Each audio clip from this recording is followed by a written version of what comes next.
Tuhan bersamamu. Dan bersama rohmu. Inilah Injil suci menurut Yohanes. Dimuliakanlah Tuhan. Sekali peristiwa berkatalah Yesus dalam amanat perpisahannya kepada para murid, "Akulah pokok anggur yang asli dan Bapakulah pengusahanya. Setiap ranting padaku yang tidak berbuah dipotongnya, dan setiap ranting yang berbuah dibersihkannya supaya berbuah lebih banyak. Kalian memang sudah bersih karena sabda yang telah kukatakan kepada kalian. Tinggallah dalam aku dan aku dalam kalian.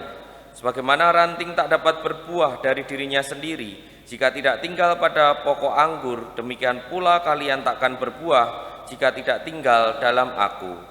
Akulah pokok anggur dan kalian ranting-rantingnya. Barang siapa tinggal dalam aku dan aku dalam dia akan berbuah banyak, sebab di luar aku kalian tidak dapat berbuat apa-apa. Barang siapa tidak tinggal dalam aku akan dibuang keluar seperti ranting yang menjadi kering, kemudian dikumpulkan orang dan dicampakkan ke dalam api, lalu dibakar. Jika kalian tinggal dalam aku dan sabdaku tinggal dalam kalian, mintalah apa saja yang kalian kehendaki, dan kalian akan menerimanya. Dalam hal inilah Bapa-Ku dipermuliakan, yaitu jika kalian berbuah banyak, dan dengan demikian kalian adalah murid-murid-Ku." Demikianlah sabda Tuhan. Terpujilah Kristus. Paromo, bruder, suster, bapak, ibu, dan saudara-saudari yang terkasih dalam Tuhan, bacaan Injil hari ini tentu tidak asing bagi kita semuanya dan juga menjadi semacam tagline bagi keuskupan kita, arah dasar 2021 sampai 2025 yang berbunyi tinggal dalam Kristus dan berbuah. Bahkan kemarin masa Prapaskah juga begitu, berbuah dalam Kristus dan lain sebagainya. Ini tidak asing.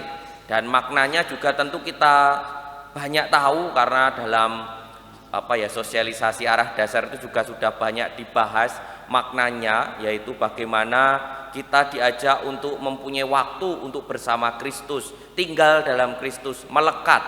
Lalu kemudian dari tinggal dalam Kristus itu kemudian kita berkarya, melakukan pewartaan dalam kehidupan sehari-hari. Selalu ada dua langkah itu, tinggal dalam Kristus, kalau bahasa gampangnya ngecas kayak HP itu kalau kosong dicas baterainya biar tinggal dalam Kristus itu juga membuat kita menjadi semacam punya baterai lebih untuk berkarya lagi, untuk terus-menerus mewartakan. Ini tidak asing.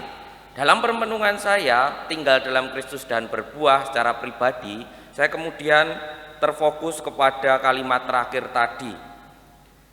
Dalam hal inilah Bapa-Ku dipermuliakan, yaitu jika kalian berbuah banyak, dan dengan demikian kalian adalah murid-murid-Ku. Dari kalimat itu saya kemudian muncul permenungan bahwa berarti ketika kita berbuah, seharusnya yang dimuliakan itu siapa?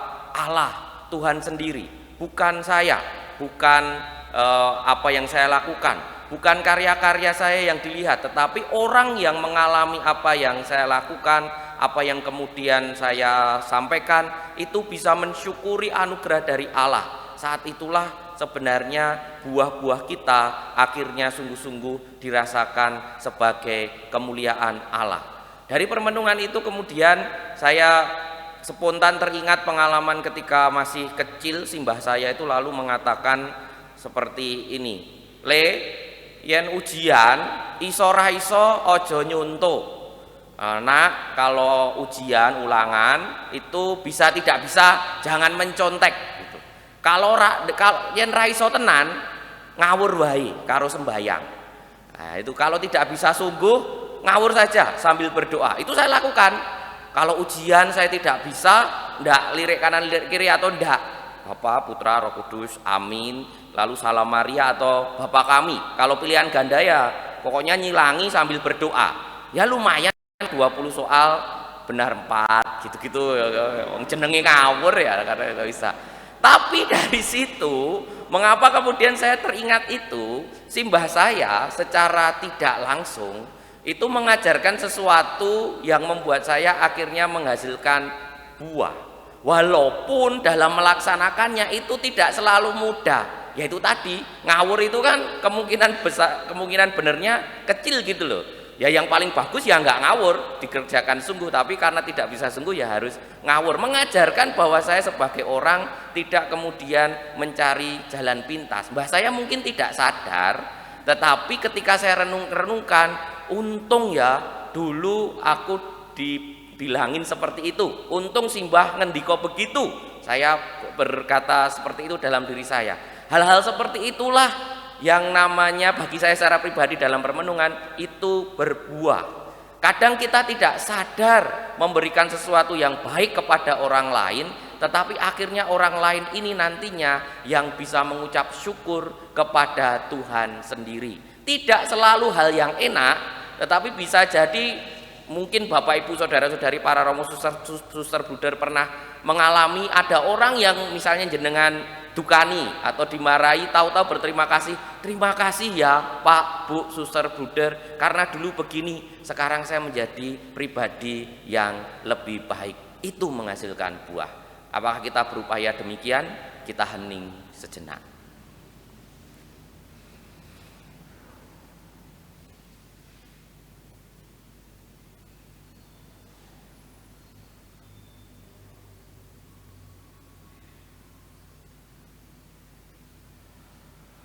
Kemuliaan kepada Bapa dan Putra dan Roh Kudus seperti pada permulaan, sekarang selalu dan sepanjang segala abad. Amin.